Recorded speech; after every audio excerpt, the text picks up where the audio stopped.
অবশেষে ঘরে ফিরেছেন নেইমার। ব্রাজিলিয়ান ক্লাব সান্তোস, যেখানে তার ফুটবল যাত্রা শুরু হয়েছিল, সেখানেই এবার নতুন করে শুরু হলো তার ক্যারিয়ারের নতুন অধ্যায়।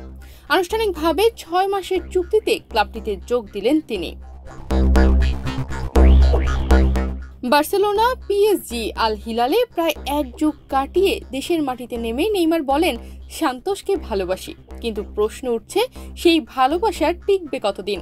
1 দশকের বেশি সময় পর বিভিন্ন ক্লাব ঘুরে সান্তোসে ফিরে দুর্দান্ত খেলছেন তিনি।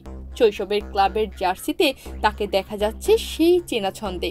প্রথম ম্যাচে দলের জয়ে গুরুত্বপূর্ণ ভূমিকা রাখেন তিনি। 3টি দলের অবদান ছিল তার। নিজে 1 গোল করার পাশাপাশি সতীর্থদের দিয়ে করান আরও 2 গোল। এখন প্রশ্ন হচ্ছে, ব্রাজিলের কতদিন দেখা যাবে নেইমারের পরিচিত সেই ছন্দ। প্রাথমিকভাবে ব্রাজিলিয়ান তারকার সঙ্গে 6 মাসের চুক্তি করে সান্তোস। তবে ক্লাবটির প্রেসিডেন্ট টেসেইরার আশা এই চুক্তির মেয়াদ আরও বাড়তে পারে। নেইমারের চুক্তি বাড়ার ব্যাপারে সম্প্রতি বেশ আত্মবিশ্বাসী হওয়ার কথাও জানিয়েছেন তিনি। ESPN এর সঙ্গে আলাপে সান্তোস সভাপতি বলেছেন, নেইমার আসার পর এখন 75,000 সদস্য। প্রযুক্তিগত দিকগুলো এবং অর্থনৈতিকভাবে দিকগুলো পরিমাপ করা যাচ্ছে, যা অনুমান করা হয়েছিল তার তুলনায় অর্থনৈতিক লক্ষ্যগুলো বৃদ্ধি পাবে। যদি সব ঠিকঠাক থাকে তবে এই চুক্তির মেয়াদ আগামী বিশ্বকাপ পর্যন্ত বাড়ার সম্ভাবনা রয়েছে।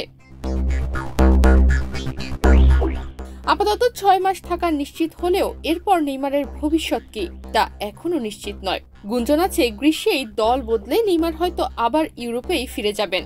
বার্সেলোনার মতো ক্লাবকে ঘিরে রয়েছে আরও গুঞ্জন। এ তালিকায় সামনের দিনে যুক্ত হতে পারে আরও নতুন নাম। ফিট ও সেরা ছন্দের নেইমারকে অবশ্য কে না পেতে চাইবে, তবে উল্টোও হতে পারে। নেইমার যদি ব্রাজিলে স্বাচ্ছন্দ্য বোধ করেন তবে আরও কিছুদিন তিনি সান্তোসেই থেকে যেতে পারেন। সেক্ষেত্রে ব্রাজিলিয়ান ক্লাবে খেলা খেলোয়াড় হিসেবেই বিশ্বকাপে দেখা যেতে পারে তাকে। যদিও তেমন কিছু আদৌ ঘটবে কিনা সেটা নিশ্চিত হতে আরও কিছু সময় অপেক্ষা করতে হবে। তনিমা রহমান, বাংলাদেশ প্রতিদিন।